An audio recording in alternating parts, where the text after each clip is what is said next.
Hello जय हिंद साथियों, स्वागत करता हूँ आज के सामान्य ज्ञान के इस नए वीडियो में। आज के इस वीडियो में हम लोग देखेंगे सामान्य ज्ञान के टॉप 40 ऐसे जीके क्वेश्चन जो आप सभी के आने वाले बिहार पुलिस एग्जाम के लिए वेरी मोस्ट इंपॉर्टेंट होने वाले हैं और आप सभी क्लास बिल्कुल मिस नहीं कीजिएगा। चलिए क्वेश्चन नंबर 1 की ओर बढ़ेंगे। क्वेश्चन नंबर 1 में पूछे आ रहा है, देवपाड़ा अभिलेख का संबंध किस शासक से है जिसने विजयपुर नामक राजधानी की स्थापना की थी। देवपाड़ा अभिलेख का संबंध किस शासक से है जिसने विजयपुर नामक राजधानी की स्थापना की थी। तो याद रखिएगा विजय सेन। क्वेश्चन नंबर 1 का बी बिल्कुल सही जवाब हो जाएगा, विजय सेन। चलिए क्वेश्चन नंबर 2 की ओर बढ़ेंगे। क्वेश्चन नंबर 2 में पूछे आ रहा है, ऋग्वेद के किस मंडल में प्रसिद्ध दक्ष राज युद्ध 10 राजाओं के युद्ध का उल्लेख मिलता है। ऋग्वेद के किस मंडल में प्रसिद्ध 10 राजाओं के युद्ध का उल्लेख मिलता है। तो 10 राजाओं का युद्ध का उल्लेख मिलता है 7वें मंडल में। क्वेश्चन नंबर 2 का सी बिल्कुल सही जवाब हो जाएगा, 7वें मंडल। चलिए क्वेश्चन नंबर 3 की ओर बढ़ेंगे। क्वेश्चन नंबर 3 में पूछे आ रहा है, सुल्तान अलाउद्दीन खिलजी ने किसे दीवान ए मुश्ताक राज पद पर नियुक्त कर राजस्व वसूली को करा किया था। सुल्तान अलाउद्दीन खिलजी ने किसे दीवान ए मुश्ताक राज पद पर नियुक्त कर राजस्व वसूली को करा किया था। तो आपको याद रखना है, राजस्व वसूली को करा किया था सराफ कियानी को। क्वेश्चन नंबर 3 का बी बिल्कुल सही जवाब हो जाएगा, सराफ कियानी। चलिए क्वेश्चन नंबर 4 की ओर बढ़ेंगे। क्वेश्चन नंबर 4 में पूछे आ रहा है, वर्ष 1940 के व्यक्तिगत सत्याग्रह में महात्मा गांधी द्वारा चुने गए तृतीय सत्याग्रही कौन थे। वर्ष 1940 के व्यक्तिगत सत्याग्रह में महात्मा गांधी द्वारा चुने गए तृतीय सत्याग्रही कौन थे। तो तृतीय सत्याग्रही कौन थे, ब्रह्मदत्त थे। क्वेश्चन नंबर 4 का सी बिल्कुल सही जवाब हो जाएगा, ब्रह्मदत्त। चलिए क्वेश्चन नंबर 5 की ओर बढ़ेंगे। क्वेश्चन नंबर 5 में पूछे आ रहा है, प्राचीन भारत में महाविभाषा शास्त्र नामक बौद्ध ग्रंथ के रचयिता कौन थे जिन्हें चतुर्थ बौद्ध संगीति का उपाध्यक्ष बनाया गया था।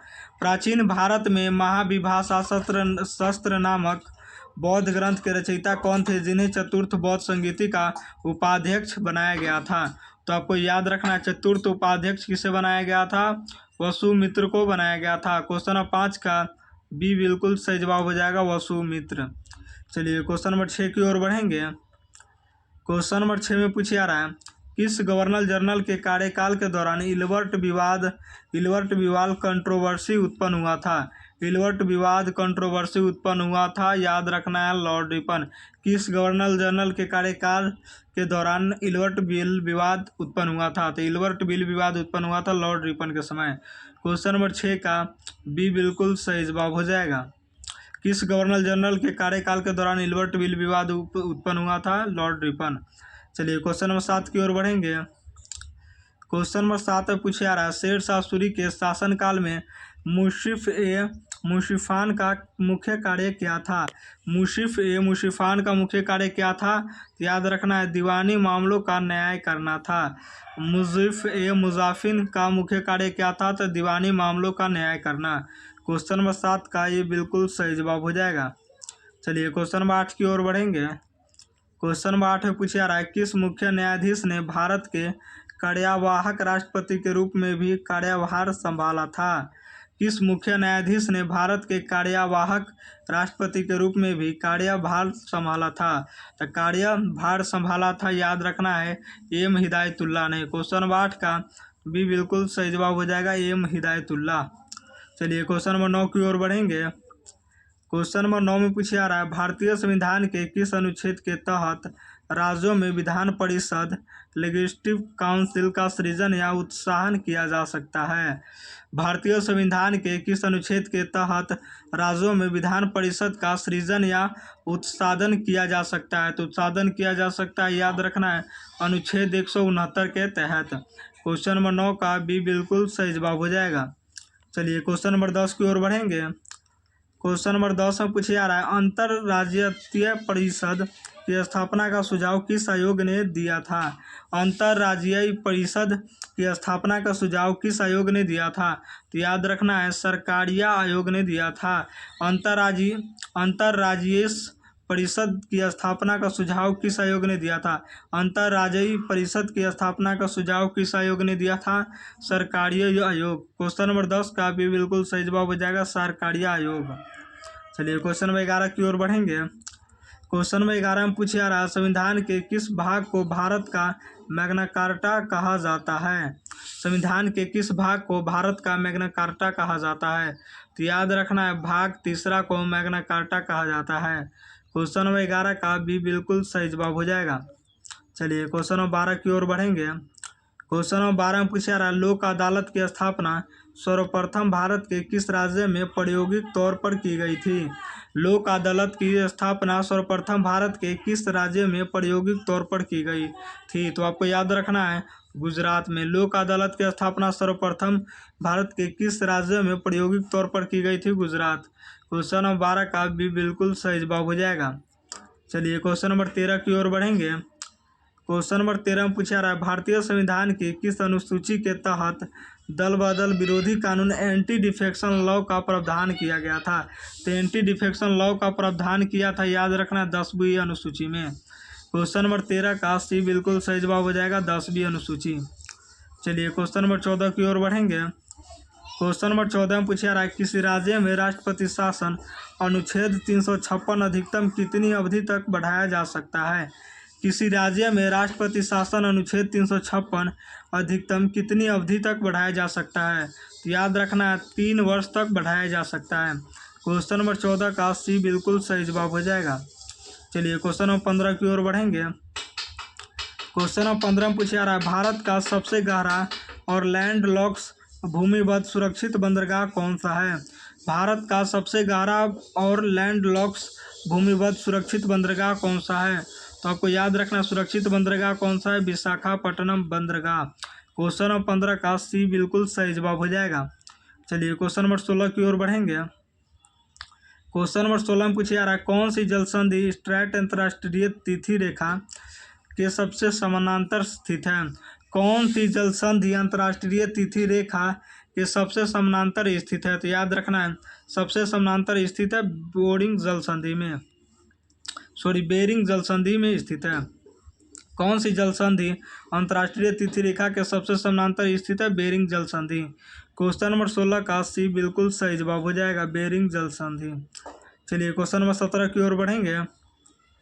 क्वेश्चन नंबर 17 में पूछा जा रहा है टेलीग्राफ पठार निम्नलिखित में से किस महासागर का एक हिस्सा है। टेलीग्राफ पठार निम्नलिखित में किस महासागर का एक हिस्सा है। याद रखना है उत्तरी अटलांटिक महासागर का एक हिस्सा है। क्वेश्चन नंबर 17 का ये बिल्कुल सही जवाब हो जाएगा। चलिए क्वेश्चन नंबर 18 की ओर बढ़ेंगे। क्वेश्चन नंबर 18 में पूछा जा रहा है भारत के किस राज्य में प्रसिद्ध सिमलीपाल राष्ट्रीय उद्यान और भितरकनिका वन्यजीव अभयारण्य स्थित है। भारत के किस राज्य में प्रसिद्ध सिमलीपाल राष्ट्रीय उद्यान और भितरकनिका वन्यजीव अभयारण्य स्थित है। तो भितरकनिका वन्यजीव अभयारण्य स्थित है, याद रखना है उड़ीसा में। भारत के किस राज्य में प्रसिद्ध सिमलीपाल राष्ट्रीय उद्यान और भितरकनिका वन्यजीव अभयारण्य स्थित है, उड़ीसा। क्वेश्चन नंबर 18 का भी बिल्कुल सही जवाब हो जाएगा। चलिए क्वेश्चन नंबर 19 की ओर बढ़ेंगे। क्वेश्चन नंबर 19 से पूछा जा रहा है दक्षिण भारत की किस नदी को उसकी पवित्रता के कारण दक्षिण की गंगा कहा जाता है। दक्षिण भारत की किस नदी को उसकी पवित्रता के कारण दक्षिण की गंगा कहा जाता है। तो दक्षिण की गंगा किसे कहा जाता है, कावेरी नदी को। क्वेश्चन नंबर 19 का सी बिल्कुल सही जवाब हो जाएगा, कावेरी। चलिए क्वेश्चन नंबर 20 की ओर बढ़ेंगे। क्वेश्चन नंबर 20 में पूछा जा रहा है पृथ्वी के वायुमंडल की किस परत में ओजोन गैस की सघनता सबसे अधिक पाई जाती है। पृथ्वी के वायुमंडल की किस परत में ओजोन गैस की सघनता सबसे अधिक पाई जाती है।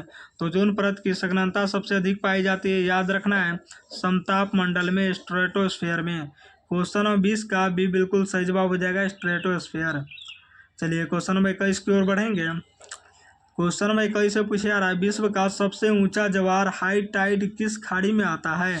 विश्व का सबसे ऊंचा ज्वार हाई टाइड किस खाड़ी में आता है। तो हाई टाइड जो है किस खाड़ी में आता है, तो आपको याद रखना है फंडी की खाड़ी में आता है, बे ऑफ फंडी। क्वेश्चन नंबर 21 का भी बिल्कुल सही जवाब हो जाएगा, बे ऑफ फंडी। चलिए क्वेश्चन नंबर 22 की ओर बढ़ेंगे। क्वेश्चन नंबर 22 से पूछा जा रहा है यदि किसी द्रव का तापमान बढ़ाया जाता है तो उसके पृष्ठ तनाव पर क्या प्रभाव पड़ता है। यदि किसी द्रव का तापमान बढ़ाया जाता है तो उसके पृष्ठ तनाव पर क्या प्रभाव पड़ता है? तो याद रखना है, पृष्ठ तनाव घट जाता है। यदि किसी द्रव का तापमान बढ़ाया जाता है तो उसके पृष्ठ तनाव पर क्या प्रभाव पड़ता है? पृष्ठ तनाव घट जाता है। क्वेश्चन नंबर 22 का बी बिल्कुल सही जवाब हो जाएगा। चलिए क्वेश्चन नंबर 23 की ओर बढ़ेंगे। क्वेश्चन नंबर 23 से पूछे जा रहा है, पौधों में फ्लोएम उत्तक का मुख्य कार्य निम्नलिखित में से क्या है? पौधों में फ्लोएम उत्तक का मुख्य कार्य निम्नलिखित में से क्या है? तो याद रखना है, तैयार भोजन का पौधों के विभिन्न भागों में परिवहन। पौधों में फ्लोएम उत्तक का मुख्य कार्य निम्नलिखित में से क्या है? तैयार भोजन का पौधों के विभिन्न भागों में परिवहन। क्वेश्चन नंबर 23 का ये बिल्कुल सही जवाब हो जाएगा। चलिए क्वेश्चन नंबर 24 की ओर बढ़ेंगे। क्वेश्चन नंबर 24 में पूछा जा रहा है, किस ग्रंथि को मानव शरीर की मास्टर ग्रंथि कहा जाता है जो अन्य अंतःस्रावी ग्रंथियों को नियंत्रित करती है? किस ग्रंथि को मानव शरीर की मास्टर ग्रंथि कहा जाता है जो अन्य अंतःस्रावी ग्रंथियों को नियंत्रित करती है? तो आपको याद रखना है, पीयूष ग्रंथि। क्वेश्चन नंबर 24 का याद रखना है, सी बिल्कुल सही जवाब हो जाएगा। किस ग्रंथि को मानव शरीर की मास्टर ग्रंथि कहा जाता है जो अन्य अंतःस्रावी ग्रंथियों को नियंत्रित करता है? पीयूष ग्रंथि, पिट्यूटरी ग्लैंड। क्वेश्चन नंबर 24 का सी बिल्कुल सही जवाब हो जाएगा। चलिए क्वेश्चन नंबर 25 की ओर बढ़ेंगे। क्वेश्चन नंबर 25 में पूछा जा रहा है, क्वासियोरकर और मरासमस रोग मानव शरीर में किसकी भारी कमी के कारण होता है? क्वासियोरकर और मरासमस रोग मानव शरीर में किस भारी कमी के कारण होता है? तो किस भारी कमी के कारण होते हैं? याद रखना, प्रोटीन के कमी के कारण होते हैं। क्वासियोरकर मरासमस रोग किस कमी के कारण होते हैं? प्रोटीन की कमी के कारण। क्वेश्चन नंबर 25 का भी बिल्कुल सही जवाब हो जाएगा। चलिए क्वेश्चन नंबर 26 की ओर बढ़ेंगे। क्वेश्चन नंबर 26 में पूछा जा रहा है, परमाणु के नाभिक की खोज रदरफोर्ड ने किस कण के परिकीर्णन स्कैटरिंग ऑफ प्रयोग के द्वारा की थी? परमाणु के नाभिक की खोज रदरफोर्ड ने किस कण के परिकीर्णन के प्रयोग द्वारा की थी? तो याद रखना, अल्फा कण के प्रयोग द्वारा। परमाणु के नाभिक न्यूक्लियस की खोज रदरफोर्ड ने किस कण के परिकीर्णन स्कैटरिंग के प्रयोग द्वारा की थी? याद रखना है, अल्फा कण के द्वारा। क्वेश्चन नंबर 26 का ये बिल्कुल सही जवाब हो जाएगा। चलिए क्वेश्चन नंबर 27 की ओर बढ़ेंगे। क्वेश्चन नंबर 27 से पूछा जा रहा है, प्रकाश वर्ष निम्नलिखित में किस भौतिक राशि का मात्रक है? प्रकाश वर्ष लाइट ईयर निम्नलिखित में किस भौतिक राशि का मात्रक है? तो याद रखना है, खगोलीय दूरी का मात्रक है। क्वेश्चन नंबर 27 का भी बिल्कुल सही जवाब हो जाएगा। चलिए क्वेश्चन नंबर 28 की ओर बढ़ेंगे। क्वेश्चन नंबर 28 से पूछा जा रहा है, कार की बैटरी में मुख्य रूप से किस अम्ल एसिड का उपयोग विद्युत अपघट्य के रूप में किया जाता है? कार की बैटरी में मुख्य रूप से किस अम्ल का उपयोग विद्युत अपघट्य के रूप में किया जाता है? तो आपको याद रखना है, सल्फ्यूरिक अम्ल के अपघट्य के रूप में किया जाता है। क्वेश्चन नंबर 28 का सी बिल्कुल सही जवाब हो जाएगा। चलिए क्वेश्चन नंबर 29 की ओर बढ़ेंगे। क्वेश्चन नंबर 29 से पूछा जा रहा है, भारत में प्रथम पंचवर्षीय योजना 1951 से 56 मुख्य रूप से किस आर्थिक मॉडल पर आधारित थी? भारत में प्रथम पंचवर्षीय योजना 1951 से 1956 तक मुख्य रूप से किस आर्थिक मॉडल पर आधारित थी? तो याद रखना है, हेरोल्ड डोमर मॉडल पर आधारित थी। क्वेश्चन नंबर 29 का ये बिल्कुल सही जवाब हो जाएगा। चलिए क्वेश्चन नंबर 30 की ओर बढ़ेंगे। क्वेश्चन नंबर 30 से पूछा जा रहा है, ऐसी स्थिति जिसमें मुद्रास्फीति, इन्फ्लेशन और मंदी रिसेक्शन दोनों एक साथ मौजूद हो क्या कहलाती है? ऐसी स्थिति जिसमें मुद्रास्फीति और मंदी दोनों एक साथ मौजूद हो तो क्या कहलाती है? तो दोनों एक साथ मौजूद हो तो क्या कहलाती है? स्टैगफ्लेशन कहलाती है। क्वेश्चन नंबर 30 का भी बिल्कुल सही जवाब हो जाएगा, स्टैगफ्लेशन। चलिए क्वेश्चन नंबर 31 की ओर बढ़ेंगे। क्वेश्चन नंबर 31 से पूछा जा रहा है, भारत में विदेशी मुद्रा भंडार फॉरेन एक्सचेंज रिजर्व्स का रख रखाव और प्रबंधन कौन सी संस्था करती है? भारत में विदेशी मुद्रा भंडार फॉरेन एक्सचेंज रिजर्व्स का रख रखाव प्रबंधन कौन सी संस्था करती है? तो आपको याद रखना है, कौन सी संस्था करती है? भारतीय रिजर्व बैंक करती है, RBI। क्वेश्चन नंबर 31 का सी बिल्कुल सही जवाब हो जाएगा, भारतीय रिजर्व बैंक। चलिए क्वेश्चन नंबर 32 की ओर बढ़ेंगे। क्वेश्चन नंबर 32 से पूछा जा रहा है, गिफन गॉड्स अर्थशास्त्र में किस प्रकार की वस्तुओं को संदर्भित करती है? गिफन वस्तुएं अर्थशास्त्र में किस प्रकार की वस्तुओं को संदर्भित करती है? तो याद रखना है किस प्रकार के वस्तुओं को संदर्भित करती है। याद रखना है घटिया या निम्न कोटि की वस्तुएं जिन पर मांग का नियम लागू नहीं होता है। गिफन वस्तुएं गिफन गॉड्स अर्थशास्त्र में किस प्रकार की वस्तुओं को संदर्भित करती है? घटिया या निम्न कोटि की वस्तुएं जिन पर मांग का नियम लागू नहीं होता है। क्वेश्चन नंबर 32 का बी बिल्कुल सही जवाब हो जाएगा। चलिए क्वेश्चन नंबर 33 की ओर बढ़ेंगे। क्वेश्चन नंबर 33 से पूछा जा रहा है बिहार के किस जिले में ककोलत जल प्राप्त स्थित है जिसे बिहार का नियाग्रा भी कहा जाता है? बिहार के किस जिले में ककोलत जल प्राप्त करकोलट वाटरफॉल स्थित है जिसे बिहार का नियाग्रा भी कहा जाता है? तो बिहार का नियाग्रा नवादा में स्थित है। वाटरफॉल करकोलट वाटरफॉल कहाँ स्थित है? नवादा में। क्वेश्चन नंबर 33 का बी बिल्कुल सही जवाब हो जाएगा, नवादा में। करकोलट वाटरफॉल को बिहार का नियाग्रा भी कहा जाता है, याद रखिएगा। चलिए क्वेश्चन नंबर 34 की ओर बढ़ेंगे। क्वेश्चन नंबर 34 से पूछा जा रहा है प्रसिद्ध स्वतंत्रता सेनानी कुंवर सिंह ने 1857 के विद्रोह के नेतृत्व बिहार के किस स्थान से किया था?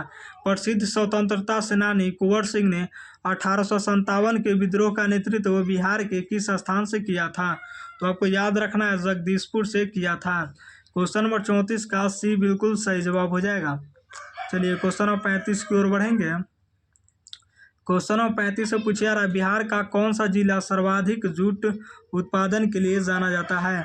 बिहार का कौन सा जिला सर्वाधिक जूट उत्पादन के लिए जाना जाता है? तो सर्वाधिक जूट उत्पादन के लिए जाना जाता है पूर्णिया। क्वेश्चन नंबर 35 का भी बिल्कुल सही जवाब हो जाएगा। चलिए क्वेश्चन नंबर 36 की ओर बढ़ेंगे। क्वेश्चन नंबर 36 से पूछा जा रहा है गंडक नदी बिहार की सीमा में किस स्थान पर प्रवेश करती है?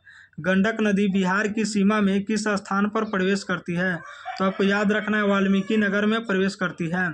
गंडक नदी बिहार की सीमा में किस स्थान पर प्रवेश करती है? वाल्मीकि नगर। क्वेश्चन नंबर 36 का बी बिल्कुल सही जवाब हो जाएगा।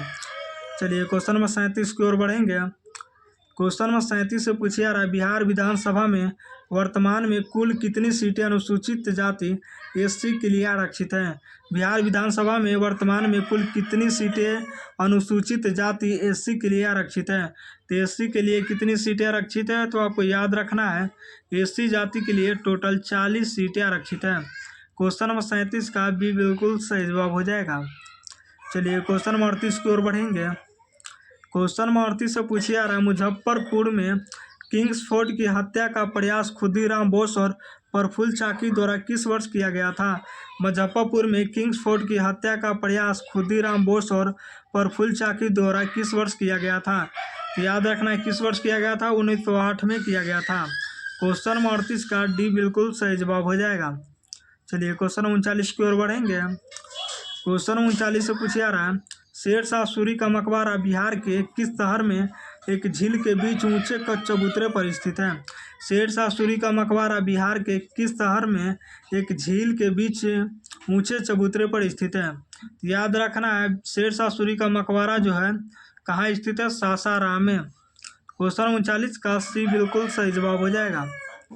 चलिए क्वेश्चन नंबर 40 की ओर बढ़ेंगे। क्वेश्चन नंबर 40 से पूछा जा रहा है बिहार का सबसे कम जनसंख्या घनत्व पॉपुलेशन डिजेनिटी वाला जिला कौन सा है? बिहार का सबसे कम जनसंख्या घनत्व वाला जिला कौन सा है? तो आपको याद रखना है कैमूर सबसे कम घनत्व वाला जिला है, भभुआ। बिहार का सबसे कम जनसंख्या घनत्व वाला जिला कौन सा है? कैमूर, भभुआ। क्वेश्चन नंबर 40 का भी बिल्कुल सही जवाब हो जाएगा। और 40 में से आप सभी का कितना सही हुआ कमेंट जरूर कीजिएगा।